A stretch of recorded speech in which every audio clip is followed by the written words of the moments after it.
여러분 반갑습니다. 정문성 목사입니다. 귀한 주일을 맞습니다. 하나님의 은혜가 여러분 가정 가운데 충만하기를 간절히 기원합니다. 기도하겠습니다. 은혜로우신 주님, 주일을 맞이하게 되는데 이 주일 예배를 통해서 우리의 심령이 솟아나게 되고 예수를 만난 뜨거운 마음이 다시금 충만하도록 인도하여 주시옵소서. 예수님 이름으로 기도하옵나이다. 아멘. 오늘 우리에게 주신 하나님의 말씀은 마태복음 9장 9절부터 13절까지 말씀입니다. 제가 봉독하겠습니다. 9장 9절부터 13절입니다. 예수께서 그곳을 떠나 지나가시다가 마태라 하는 사람이 세관에 앉아 있는 것을 보시고 이르시되 나를 따르라 하시니 일어나 따르니라.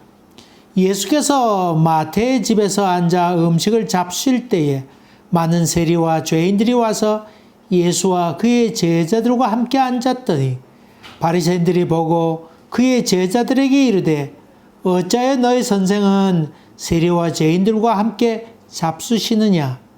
예수께서 들으시고 이르시되 건강한 자에게는 의사가 쓸데없고 병든 자에게라야 쓸데에 있느니라. 너희는 가서 내가 긍휼을 원하고 제사를 원하지 아니하노라 하신 뜻이 무엇인지 배우라. 나는 의인을 부르러 온 것이 아니요 죄인을 부르러 왔노라 하시니라. 아멘. 아멘. 종종 여러분 이런 질문을 하게 되죠. 목사님은 어떻게 목사가 되었습니까? 다시 되묻는다 그러면 여러분은 어떻게 예수를 만났습니까? 어떻게 예수 믿는 사람이 되었습니까? 그런 질문과도 같습니다. 물론 목사에게도 그런 얘기를 또 질문을 많이 합니다만은 스님에게도 마찬가지지요. 스님의 길이라고 하는 것이 쉽지 않은 길인데 그 길을 어떻게 가게 되었느냐고 그렇게 많은 사람이 묻죠. 여러분이 잘 아는 명진 스님 같은 경우 옛날에 자기 동생이 있었는데 어린 동생이 있었는데 그만 어린 동생이 해병된지 해군인 길에 있다가 제주도 간다던가 기억에 잘 나지 않습니다만 어쨌든 배를 타고 옛날에 큰 사건이 있었죠. 배를 타고 가다가 그만 침수돼 가지고 거기에 배 타고 있던 많은 병정들이 다 죽게 된 사건이 있었는데 그것을 자기 동생이 거기 타고 있었죠. 배 사고로 인해서 동생의 죽음을 듣게 되고 인생이 무엇인가? 인간은 어디서 왔다가 어디로 가는 것인가? 왜 인간에게 그런 고난이 있는 것인가? 거기에 답을 얻으려고 부단히 애쓰면서 결국은 출가의 길을 걷게 되지요. 거기 하나님 뜻이 있다 없다 그런 얘기를 교회에서 자꾸 목사님들이 하는데 자기는 그것이 도무지 이해가 되지 않았다고 하면서 출가의 길을 걷게 됩니다. 제가 대학교 때에 기숙사에 이렇게 2학년 때부터 좀 있었는데 기숙사에 있었는데 그 기숙사에는 무신론자들도 좀 있었습니다. 무슨 과에 다녔는지 저는 기억이 나오지 않습니다만은 ROTC 하는 저보다 한 학년 높은 그런 분이 있었습니다. 그분은 늘 하나님이 없다 그런 생각을 하고 저를 만날 때마다 하나님 없다는 얘기를 이렇게 종종 했었는데 어느 날 갑자기 그분이 나를 찾아오더니 헐레벌떡 왔습니다. 그랬더니 자기가 꿈꾼 얘기를 하는 겁니다. 자기는 하나님 없다 생각하고 이렇게 있었는데 침대가 2층 침대였거든요. 침대가 2층 침대. 그분은 그 아래층에 누워 있었는데 자다가 갑자기 예수 그리스도의 모습이 나타나게 되고 십자가에 달린 예수 그리스도 그분을 눈으로 환상 가운데 있는지 꿈인지 모르지만 어쨌든 만나게 되는데 그 예수의 피가 자기 얼굴에 막 쏟아지는 것을 그가 체험하게 됩니다. 그리고는 두렵고 떨리기도 하고 놀라서 저를 찾아온 적이 있었습니다. 예수 그리스도의 피, 그 십자가의 피가 자기 누워있는데 쏟아지는 것을 경험하게 되면서 놀랍다. 그 이후로 그는 변화되어서 예수를 열심히 믿는 사람으로 변화된 것을 제가 보았습니다. 여러분은 어떻게 예수를 만났습니까? 오늘 본문에 있는 말씀은 마태가 만난 예수, 그렇게 표현해 볼 수 있습니다. 그가 만난 예수, 그리고 그는 어떻게 예수를 만났던가, 그런 질문과도 같습니다. 오늘 마태복음 9장은 성경을 기록한 이 마태가 예수의 부르심을 받는 장면을 설명하고 있습니다. 마태가 세관에 아마 입구에 이렇게 앉아 있었던 것 같습니다. 그것을 보고 지나가던 예수 그리스도, 아마 여러 무리들과 같이 지나가지 않았겠어요. 지나가는데 나를 따르라. 예수님께서 그 마태를 지명하여 얘기하게 되는데 그때 일어나 따랐다. 그렇게 기록되어 있습니다. 그리고는 마태의 집에 들어가서 그리고는 앉았다가 거기서 음식을 먹는 장면이 거기 기록되어 있습니다. 그러면서 성경에는 많은 세리와 죄인들이 함께했다고 그렇게 성경은 지금 말하고 있습니다. 이 말씀으로 봐서 우리가 추측할 수 있는 것이 몇 가지 있습니다. 그 가운데 하나는 굉장한 이 부자다 하는 것을 넉넉히 추측해 볼 수 있습니다. 다시 말하면 이 세리였다고 하는 것과 함께 예수를 대접했다 하는 것으로 봐서 많은 사람들이 그 집에 왔거든요. 많은 사람을 함께 대접했다고 하는 것은 그 당시로 봐서 쉽지 않은 일이었습니다. 먹고 살기가 다 힘든 때였었는데 거기에 예수님만 들여보낸 것 아니고 제자들도 따라올 것 아닙니까? 거기 동네 사람들, 이런 사람 저런 사람 다 덩달아 따라 들어오게 되니까 그 사람들 다 대접하려고 그러면 쉽지 않는 일이었습니다. 여러분이 잘 아는 그 마리아와 마르다 사건 알지 않습니까? 마리아와 마르다가 예수님을 대접하는 사건이 나오게 되는데 마리아와 마르다가 예수님을 대접했다고 하는 것으로만 봐서도 상당히 유력한 사람이었다는 걸 알 수 있죠. 또 예수님께서 복음을 전하고 어떤 마을에 들어가면 그 제자들에게 얘기하면서 너희가 들어가거든 그 마을에 가서 유력한 사람 집에 들어가라. 그런 권고의 말씀을 하게 되지요. 그렇게 했던 이유는 첫째로는 유력한 집에 가서 복음을 전하게 되면 그 주변의 다른 사람들도 예수를 믿기가 참 쉽지요. 아이고 그 집도 유력한 사람인데 예수를 믿었대. 그런 의미가 있지만은 더욱더 중요한 의미는 먹는 데 지장이 없고 폐를 끼치게 되지 않는다고 하는 얘기죠. 없는 집에 가서 유하게 되면 폐가 되잖아요. 먹는 것 하나로 말미암아. 그렇게 되지 않도록 유력한 집에 들어가라. 그런 말이기도 합니다. 어쨌든 간에 이 마태 다른 복음서에는 레위라고 하는 이름을 그렇게 얘기하고 있죠.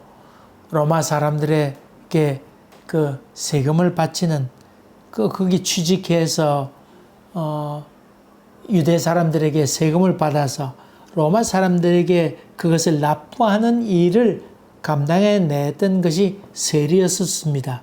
그래서 일정한 금액, 로마 사람들이 정부에서 원하는 만큼 돈을 잘 주면 그 주민들에게 얼마를 받든 상관하지 아니하고 묵인했던 것이 그때 상황이었습니다.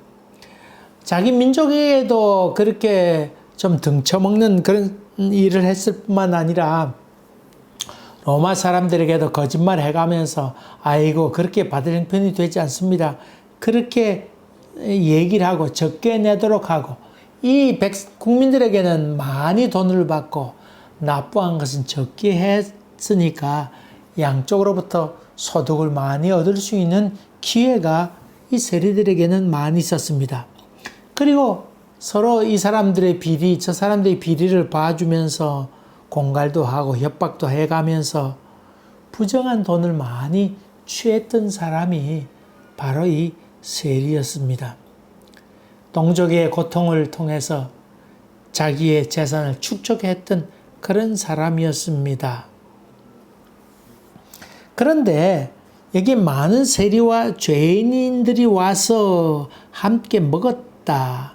이 표현을 했는데 참 재미있는 표현입니다. 다시 말하면 많은 세리와 죄인, 이 말로 봐서 죄인과 이 세리를 동일시하고 있는 것을 보게 되지요.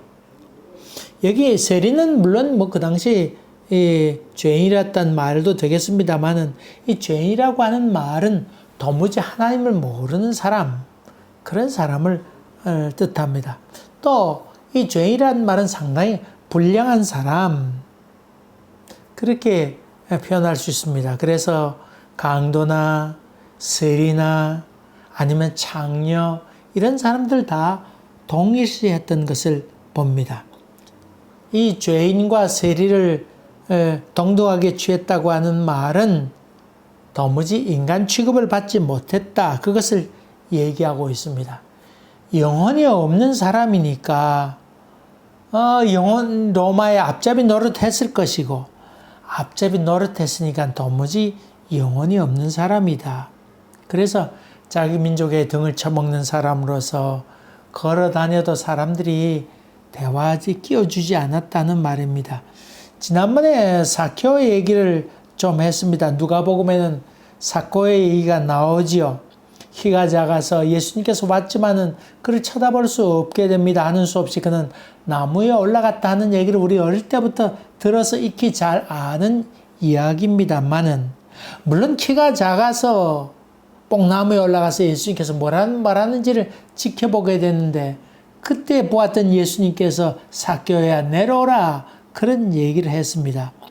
물론 키가 작았다고 하는 것을 얘기합니다만은 그러나 사실은 숨겨진 이야기가 있는데 키가 작아서 앞을 볼 수 없었는데 그가 덕이 있었던 사람이었더라고 하면 사람들이 비껴주지 않았겠어요.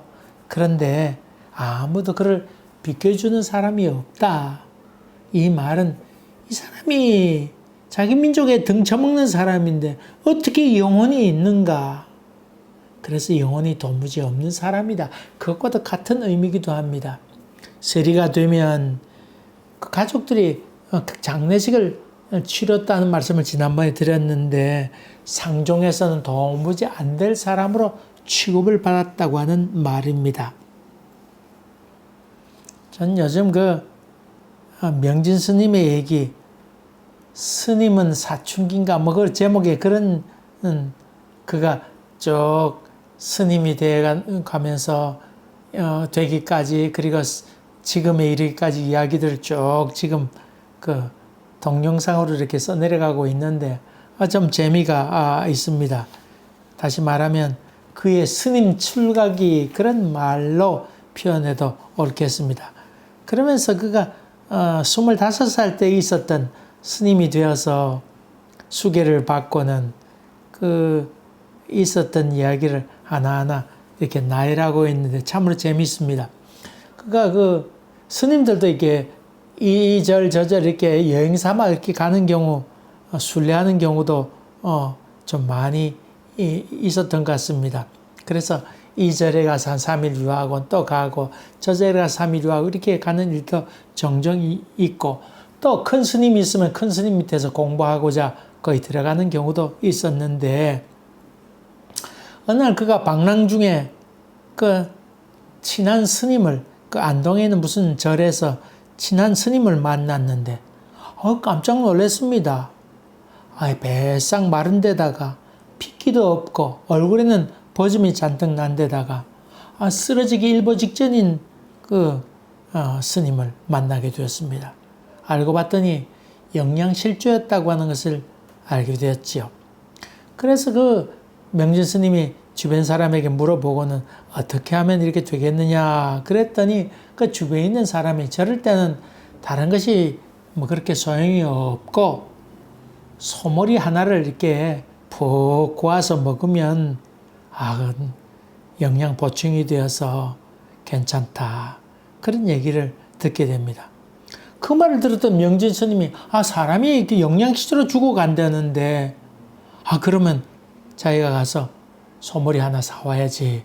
그렇게 해서 차를 타고 나와서 안동 시내 시장에 가서 정주김에 가가지고는 그 사람의 얘기를 잘해서 이제 잘 포장도 해달라고 해서 그 소머리를 하나 이렇게 사가지고는 그 몇십 년 전이었으니까 85년도에 뗐는가 뭐 그랬는데 그래가지고는 들고 가기 쉽도록 철사로 이렇게 공청총총 묶어가지고는 손잡이까지 잘 달아주어서 그 신문지로 잘 포장해가지고 이렇게 또 거기에 뭐 마늘도 사고 또 뭐 파도 사고 뭐 이런 사올 거 아닙니까? 목록을 보고 사고 있는데 고기를 맨 나중에 샀으면 좋았을 것을 이거 소를 산 다음에 뭐 장을 봐봤어야 알 것 아닙니까?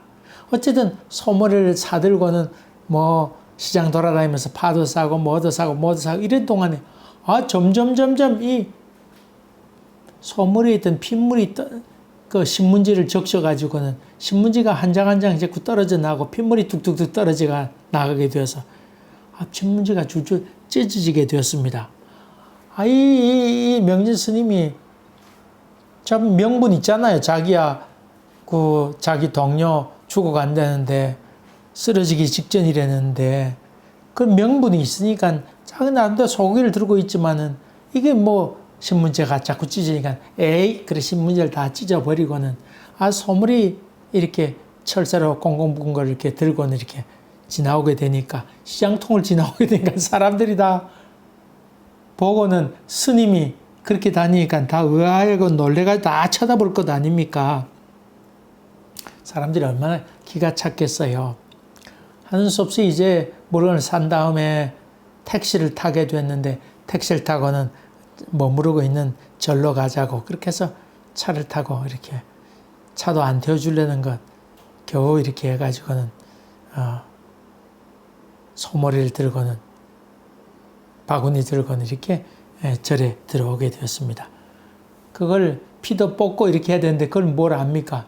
그냥 그것을 넣고는 물 붓고는 가마솥을 넣고는 장작불에 한참 고운 다음에 그것을 먹고 있는데 밖에서 저 절 입구 쪽에서 무슨 소리가 웅성웅성 나와서 이렇게 보았더니 거기에 사람들이 많이 몰려왔답니다. 다시 말하면 거기 절에 다니는 신도들이 몰려왔다고 한 것을 알게 됐습니다. 알고 봤더니 그 택시를 거기까지 몰아주었던 그 택시 기사가 그 신도협회에 가가지고 스님이 그 소머리를 꼬아 먹는다 이런 신고를 해서 신도들이 그까지 올라오게 된 것을 알게 되었습니다. 그래서 자초중을 얘기하면서 여차저해서 지금 스님이 영양실조에 걸려 죽게 됐는데 이게 이렇게 해서 고기를 사와서 내가 그렇게 뭐 숨길 일이 뭐가 있느냐고 그러면서 암만 얘기해도 거기에 있는 사람들이 암만 그래도 그렇지 그럴 수 있냐고 막 얘기하게 되니까 암만 얘기해도 소용이 없어서 하는 수 없이 이 명진 스님이 그러면 니 대가리 삶을까 이렇게 얘기했다는 겁니다. 그 말 듣고 신도들도 하도 기가 차서 그리고 이 25살 그 당시 25살 났다고 그러는데 그 혈기왕성한 스님이 그런 얘기하니까 신도들도 하도 기가 막혀서 산에서 내려갔다고 하는 이 얘기를 들은 적이 있습니다. 사람들이 봐서 이 스님이 감당 못할 사람으로 그렇게 여기지 않았겠어요. 말해도 좀 통해야 할 텐데 또 스님도 말해서 통하지 아니하는 이 신도들을 바라보면서 얼마나 기가 막혔을까. 다시 말하면 사람들이 보기에 아이고 저 사람은 말도 안 된다. 그런 의미로 본다 그러면 죄인이라고 하는 그런 의미가 아마 잘 이해가 되리라 생각됩니다. 거기 예수님께서 말씀하실 때 마태의 집에 왔던 사람은 많은 세리들은 뭐 말할 것도 없지만은 아이고 저놈들도 인간인가 이런 사람들이 거기 많이 몰려왔다고 하는 말입니다. 근데 마태, 마가, 누가복음 모두 이 말씀이 기록되어 있는데 이 마태도 그렇고 마가, 누가 이 다 복음서에 자기의 이야기, 마태의 이야기, 자기가 하나님의 부름을 받은 예수님의 부름을 받은 사건을 아주 담백하게 설명하고 있습니다. 근데 사실 실제 있었던 이야기가 그렇게 그냥 이렇게 단순히 너 나를 따르라 그러니까 두말하고 그냥 따랐다 그렇게 단순한 사건이었을까요? 아마도 누가복음 19장에 나오는 삭개오 이야기가 제 추측에 하면 단순한 그런 이야기가 아니고 아마 자기의 이야기를 빗대어 하지 않았을까. 자기가 예수를 만난 것처럼 이 삭개오가 그렇게 만난 것처럼 자기도 그렇게 예수를 만나지 아니했을까. 그렇게 저는 추측을 합니다. 어쨌든 그가 예수님의 제자가 되게 됩니다. 그는 많은 재산, 많은 수입을 다 포기하고 예수님의 제자가 되었다고 성경 그렇게 얘기합니다. 현재로 봐서는 좋은 직장을 놔두고 돈도 많이 벌 수 있는 그런 일이었습니다만 조금만 비굴하거나 조금만 참으면 평생 그 먹고 살 것을 다 축적할 수 있고 가족도 먹여 살릴 수 있고 자기 자식들도 얼마든지 유학 보낼 수 있는 그런 상황에 있음에도 불구하고 그는 깨끗이 포기하고 보다 나은 보화를 간직하면서 예수를 쫓아 사는 그런 길을 선택하게 됩니다. 한데 이 성경을 읽으면 참 마태의 마음이 담겨 있는 글귀가 나옵니다. 마태복음 9장에 지금 얘기하고 있습니다만 마가복음과 누가복음 모두 같은 장면을 설명하고 있지만은 거기 마가복음과 누가복음에는 나와 있지 아니하는 마태복음에만 유독 나와 있는 말씀이 있는데 13절 말씀입니다. 내가 긍휼을 원하고 제사를 원하지 아니하노라. 이 호세아에 나오는 말씀을 예수님께서 한 것으로 그게 기록하고 있습니다. 내가 긍휼을 원하고 제사를 원하지 않는다. 이 말은 법보다는 긍휼과 사랑을 원하고 제도나 질서 이런 것보다는 생명을 원한다. 그런 의미지요. 아까 명진 스님에 대한 얘기를 괜히 한 것 아닙니다. 괜히 한 것 아닙니다. 스님이 지금 죽어가는데 스님이 고기를 먹는 것은 계율에 어긋나는 것 아닙니까? 스님이 고기를 먹으면 안 된다고 하는 계율보다도 더욱더 중요한 것은 뭡니까? 사람이 살아야 되는 것 아닙니까? 생명이 귀하다고 하는 말 아닙니까?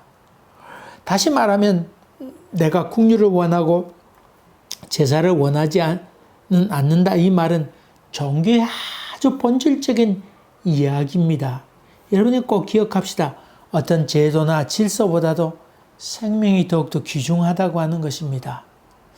지난번에 내가 신방에 관한 말씀을 드렸는데 여러분 당뇨 환자가 있는데 당뇨약을 먹는 사람이 있는데 시간이 점점 신방하면서 예배드리는 시간이 점점 지체되면서 이 당뇨 환자에게는 당 수치가 자꾸 떨어집니다. 그럼 쇼크 오잖아요. 그러면 밥을 먼저 먹는 게 옳습니까? 그럼에도 불구하고 예배를 드리는 것이 먼저 드리는 것이 옳습니까? 그런 질문과도 같습니다. 그런 질문과도 같습니다. 다시 말하면 법보다 더욱더 귀중한 것은 사랑과 긍휼이라고 하는 것입니다. 여러분, 지금 코로나 바이러스로 인해서 교회 어떻게 하냐, 저렇게 하냐, 그렇게 얘기합니다만 이걸 위해서 순교도 해야 된다. 물론 여러분, 일제시대 같으면 예배 못 드리게 한다. 그럼 순교도 할 수 있습니다. 옳습니다. 옳습니다. 그러나 이 코로나 바이러스는 그런 것 아닙니다. 그것 아닙니다. 다시 말하면 예배를 드리는 것보다 코로나 바이러스로 인해서 사람이 죽는다고 하는 것은 더 큰 어려움이라고 하는 것입니다. 그래서 자기도 병에 안 걸리는 것도 필요한 일이지만 동시에 남에게 전염 안 붙이는 것도 귀중한 일이라고 하는 것도 여러분이 염두에 두세요. 생명의독도 귀중한 것 아닙니까? 이게 종교의 본질과도 관계 있다고 하는 것입니다. 그래서 이 예수님께서 내가 긍휼을 원하고 제사를 원치 하노라 이 말씀을 하였는데 이 말씀을 마태는 그것을 인용해서 특별히 마태복음에만 그것을 기록하고 있다고 하는 것입니다. 물론 당연히 호세에 있는 말씀 내가 긍휼을 원하고 제사를 원치 않는다. 당연히 그 말 아이고 그렇지 그렇게 얘기할 수 있는 말입니다만은 그러나 이 말 가운데는 마태의 마음이 거기 담겨 있습니다. 마태는 세리가 된 이후로 예루살렘에 가서 제사를 드린 적이 없습니다. 드린 적이 없습니다. 이 세리라고 하는 직업은 부정한 동물과도 같아서 예루살렘에 도무지 들어갈 수 있는 자격이 주어지지 않았다고 하는 것입니다. 그래서 철저히 무시당하고 깨끗한 동물보다도 못한 존재로 이 세리였던 마태는 있었다고 하는 것입니다. 바빌론 포로 간 사람들이 거기서 수금을 걸어놓고 바빌론 강가에서 울었다고 하는 말씀이 나오지 않습니까? 바빌론 포로 가서 그들이 가난하게 산 것 아닙니다. 음식 못 먹고 산 것 아닙니다. 거기 모든 것이 풍족했습니다. 차별도 그렇게 많이 받지 아니했습니다. 여러 왕족들이 거기 많이 살았기 때문에 그들은 잘 살 수 있었습니다마는 저들이 바빌론 강가에 수금을 걸어놓고 울었다고 하는 것은 여호와께 제사를 드리지 못하고 하나님께 드릴 찬송을 이들 앞에서 부른다고 하는 것이 얼마나 서글픈 것인가. 이게 얼마나 고통스러운 일인가. 저들은 그렇게 생각해야 했다고 하는 것입니다. 예루살렘에 가야 죄 용서함을 받을 수 있었습니다. 거기 가서 죄 용서함을 받고 영혼이 맑아지게 되고 정화되고 깨끗하게 되는데 마태는 도무지 그런 기회를 다 잃어버렸다고 하는 것입니다. 죄와 죄책감으로 인해서 또 자괴감에 의해서 나는 인간의 쓰레기 같은 존재로구나. 그리고 자식 보기에도 내 죄로 인해서 저들이 가지도 못하고 있다고 하는 것을 그는 뼛속 깊이 느끼고 있었다고 하는 것입니다. 그는 종종 세간 앞에 앉아서 내가 왜 이렇게 되었는가. 그는 한숨을 짓고 참 마음 아파하고 있었다고 하는 것입니다. 도무지 마태에게는 예루살렘을 바라볼 기운도 없었고 남들이 다 유월절날 예루살렘을 향하여 갈 때 그는 외롭게 고향 땅에 멈춰 있을 수밖에 없는 그런 상황이었다고 하는 것을 성경은 이야기하고 있습니다. 이때 예수님께서 나타났습니다.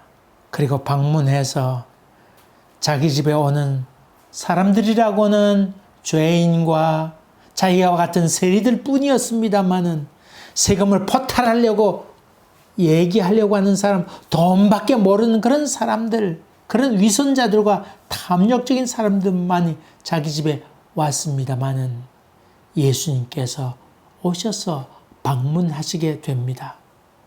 제사보다 긍휼을 원한다고 말씀하시면서 그에게 집에 머무르게 될 때에 이 마태는 얼마나 놀랐을까요? 아마도 마태는 소문으로 들었을 것입니다. 여러분 세금 받는 사람이 이 집 저 집 들러가면서 별 얘기 다 들지 않았겠어요? 그 앞에 중풍을 고친 사건, 또 아니면 가늠하다 현장에 붙들린 여인의 이야기, 소경을 고친 이야기, 이런 병 고친 이야기 들으면서 병 고쳤다고 하는 것은 죄 용서함 받았다고 하는 뜻이었는데 마태의 마음 가운데에 새겨졌던 나도 죄 용서를 받아야 되는데 저 사람들은 육신의 병이 걸렸지만 나는 마음의 병이 걸려 있는데 이러면서 예수를 만나고 싶어 하지 않았을까요? 그리고 예수님께 내 마음이라도 전했으면, 얘기라도 했으면 하는 그런 마음이 있지 않았을까요? 그러면서 동시에 가까이 하기에 먼 당신, 주님을 가까이 하고 싶지만은 그분의 거룩하심 때문에 가까이 할 수도 없는 그런 분, 그분이 오셔서 나를 따르라, 그 말 들었을 때에 모세가 얼마나 감동했을까요? 그리고 그분을 자기 집으로 모셔드리게 됩니다. 여기 그 제사보다 긍휼을 원한다, 이 말 가운데는 사실 마태의 절규가 그 속에 담겨 있다고 봅니다. 또 그 다음 구절에 예수께서 마태의 집에서 앉아 음식을 잡수실 때에, 마태의 집에서 앉아 음식을 잡수실 때에 이 말 가운데는 한 맺힌 마태의 마음이 거기에 담겨 있지 않습니까? 여러분, 요즘 뭐 흑인 문제들, 인권 문제 때문에 참 여러 가지 논란이 많이 되고 있습니다. 그래서 남북 전쟁할 때 흑인의 장군의 이름을 새겼던 모든 깃발이나 캠프, 그 부대나 이런 것들 다 이름을 다 지워버리게 해서 주마다 지금 하나하나 정리 작업에 들어가고 있다는 소식을 듣습니다. 흑인들이 얼마나 그때 고통받았습니까? 차별받고 고통받으면서 자기 살갗을, 이 까만 살갗을 벗겨내면서 이 까만 피부가 흰 피부가 될 수 없냐고 벗겨내면서 피를 줄줄 흘리게 됩니다. 그러면서 피는 똑같이 붉은 피인데 어떻게 피부는 이렇게 다른가? 나도 빨간 피를 흘리고 저 사람도 똑같이 빨간 피를 흘리고 있는데 왜 나는 차별되어 받아야 하는가? 이런 절규가 그 속에 담겨 있습니다. 이 마태도 그런 그 인간으로서 대우받지 못했던 마태의 집에서 앉아 음식을 잡술 때에 그렇게 지금 마태는 감격해서, 그리고 자랑스러운 마음으로 그는 기록하고 있습니다. 여러분, 아브라함 장막, 구약의 아브라함 장막에 나오는데, 그가 아브라함 장막에 이렇게 문 있는데 이렇게 있다가 하나님의 사람이 오는 것을 목격하지 않습니까? 그러면서 서둘러 쫓아나가서 우리 집에 와서 음식을 드시옵소서. 그리고 편히 쉬다가 대접받고 음식을 잘 드시옵소서. 그런 얘기를 하게 됩니다. 다시 말하면 손님이 왔을 때 대접하게 되는데, 대접을 거부하게 되면 그것은 자기를 반대한다, 거부한다, 그런 의미로 쓰였죠. 그러니까 대접을 잘 받는다고 하는 것은 환영을 뜻하고 너와 내가 적이 아니다, 그것을 의미하게 되는데, 마태도 그런 말씀을 하고 있습니다. 마태의 집에서 앉아서 음식을 잡수셨다. 그분이 우리 집에서 식사도 하셨어. 나는 긍휼을 원하고 제사를 원한다고 주님이 말씀하셨어. 그리고 그는 감격과 함께 그는 예수님께서 우리 집에 머물렀다고 하는 것을 지금 강조해서 얘기하고 있습니다.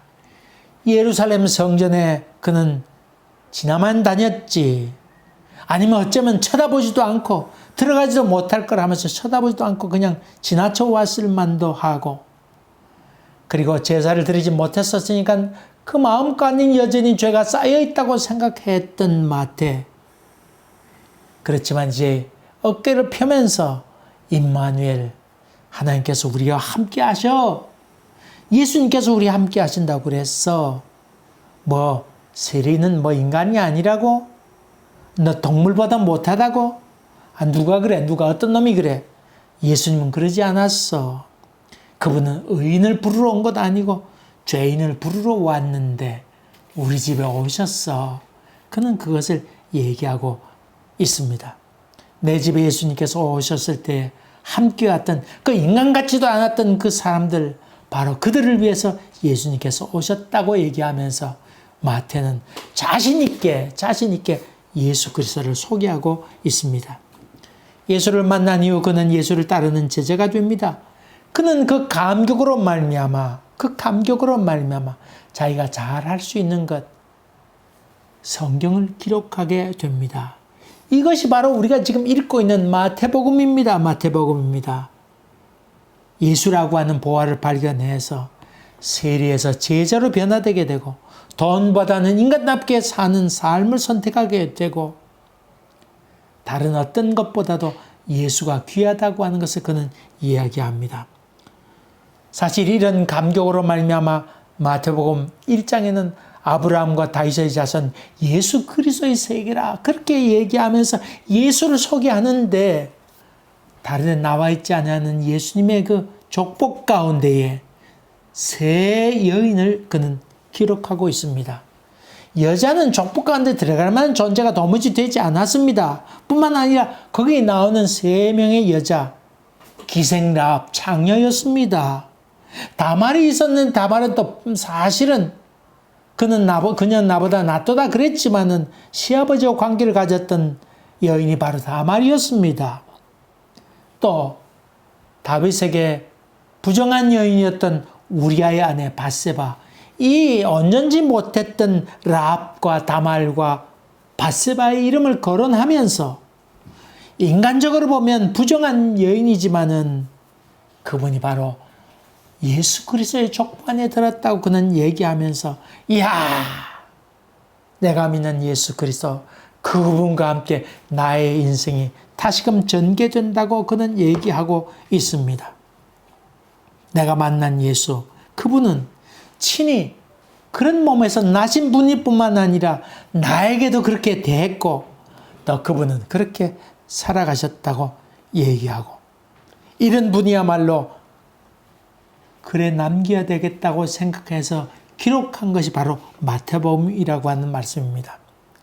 예수님께서 어떤 조건으로 사람을 불렀는지는 성경에 나와 있지 않습니다만은 그를 만난 사람은 이렇게 다 변화되었습니다. 예수님은 사람을 차별하지 않았습니다. 인간적으로 부족한 듯 보이지만은 인간은 어떻게 변화될지 모른다고 하는 사실을 예수님께서는 이미 잘 알고 계셨습니다. 인간의 변화 가능성을 믿고 받아들이게 될 때에 우리는 차별하거나 모함하거나 수군거리나 분파지는 일이 우리 가운데 없게 됩니다. 지금은 연약하고 악한 모습이고 부족한 모습이지만은 그러나 변화될 것을 믿으면서 선하게 변화될 것을 믿으면서 그를 잘 대하게 되는 것, 이것이 또한 인간을 대하는 우리의 자세인 것을 보게 됩니다. 사람들은 세리였던 레위를 보고 판단했지만은 예수님은 제자 되는 마태를 보았습니다. 사람들은 다른 사람 눈치 보면서 판결을 하고 생각을 하고 결정합니다. 그래서 사람들은 그거로 판단해서 나쁘게 얘기하기도 합니다. 어떤 사람은 선입견에 의해서 또 과거의 판단 기준을 통해서 뻔하다는 얘기를 종종 하게 됩니다. 또 사람들은 이전에 입력했던 생각으로 말미암아 한 번 배신했던 놈들은 또다시 배신해. 두 번 다시 볼 필요가 없어. 그런 얘기하지만은 예수님은 그렇게 하지 않았습니다. 예수님은 배신했던 베드로에게 다시금 찾아가셔서 내가 나를 사랑하냐 물으시고 그로 하여금 다시금 제자로 삼아 주셨습니다. 종종 우리는 너무 세상적인 가치관과 세상적인 속담과 또 세상적인 선입관으로 사람을 판단할 때가 많이 있는데 그런 것들을 무너뜨리는 것이 신앙입니다. 한 가지 예를 하고는 이제 말씀을 마치려고 합니다. 며칠 전에 미국의 유명한 그 하원 의원이었던 한 사람이 죽었습니다. 존 리차드 루이스라고 하는 민주당 하원 의원입니다. 장례식에 부시 대통령도 오고 클린턴 대통령도 오고 오바마 대통령도 오고 아직 살아있는 지미 카터 대통령 몸이 불편해서 오지 못했지만은 그가 쓴 편지를 다른 사람이 대신해서 읽었습니다. 미국 아틀란타 시티에 무슨 침례교회에서 장례식이 행해졌는데 그는 참 신앙인으로 살았습니다. 그는 마틴 루터 킹하고 같이 그 당시에 함께 그 민주운동을 하고 평등운동하고 흑백 문제에 있어서 좀 과격하긴 했지만은 연서도 아주 뛰어나게 잘하는 그런 사람이었습니다. 그런 사람이었습니다. 근데 사실 마틴 루터 킹 목사에게 좀 가려져서 많이 알려지진 않았지만은 그러나 그도 참 그 역사적인 인물로 한 획을 그었던 사람으로서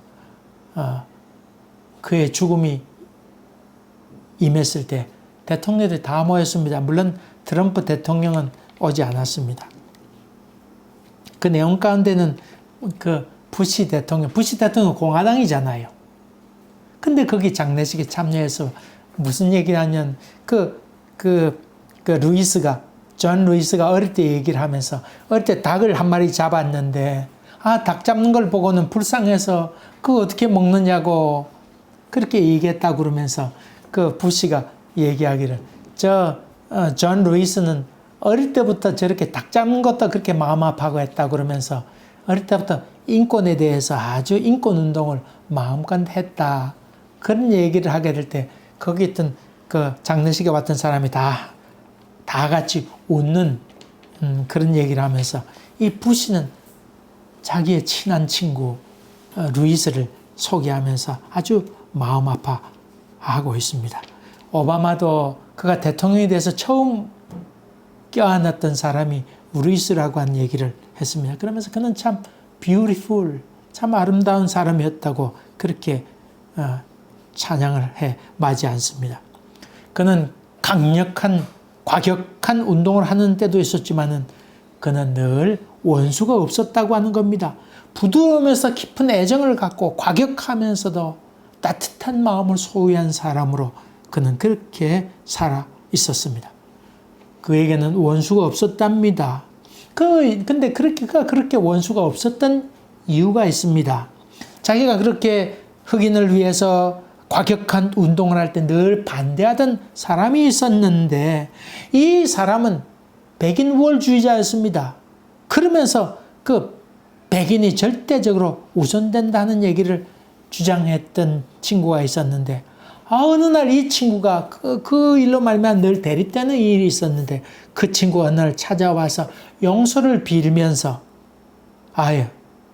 내가 지금까지 생각했던 것이 잘못됐다고 용서해달라고 그런 얘기를 하고는 용서를 구합니다. 그 사람이 바로 조지 월러스라고 하는 사람입니다. 이 사람의 용서를 이 루이스는 받아들이고 그러면서 그와 친구가 되고 후에는 그 조지 월러스라고 말미암아 많은 도움을 받게 되어서 대립과 반목 또 원수 맺는 마음 또 이런 아주 극한 투쟁, 분쟁, 반목 이런 것 상황이 오게 될 때 이 루이스는 늘 다른 의원들에게 자기 동료들에게 그런 얘기를 한답니다. 월러스를 보아라. 변화된 월러스를 보라고 하는 이야기입니다. 그렇게 얘기하게 될 때 많은 동료들이 분노했던 마음들이 다 가라앉게 되고 화해의 장으로 모든 결론을 잘 맺을 수 있었다고 하는 것입니다. 그는 인간의 변화 가능성을 철저히 믿으면서 하나님께서 인도해 주심을 간절히 사모했던 인물이었던 것을 봅니다. 오늘 마태복음을 보면서 우리의 선입관, 불평등을 깨트리고 또 편견 가졌던 것들을 깨트리고 예수의 마음을 우리 가운데 품게 될 때에 예수의 마음, 그 마음이 바로 종교의 본질로 들어가게 되고 그렇게 될 때 여러분의 신앙이 온전히 회복된다고 하는 것입니다. 이 레위였던 사람이 레위였던 사람이 변화되어서 마태라는 뜻은 하나님의 선불이라는 말입니다. 이름을 바꾸었던 것을 봅니다. 하나님의 선물로 이름을 바꾸었습니다. 여러분, 마태가 만났던 예수 그리스도가 여러분 심령 가운데 충만하게 임하게 되어서 여러분의 이름도 변화되고 가치관도 변화되어서 예수의 영으로 충만하게 됨으로 말미암아 참 믿음의 사람으로 변화되는 은혜가 있기를 주의 이름으로 간절히 기원합니다. 기도하겠습니다. 은혜로우신 주님, 인간적인 눈으로 볼 때 인간의 변화의 가능성은 도무지 없지만은 하나님의 눈으로 볼 때 가능성이 있는 줄 믿사오니 이 은혜를 더하여 주셔서 예수의 영으로 충만해서 하나님의 인도하심을 만인에게 증거하고 예수 그리스도를 자랑스럽게 여기는 저희들 되게 하여 주시옵소서.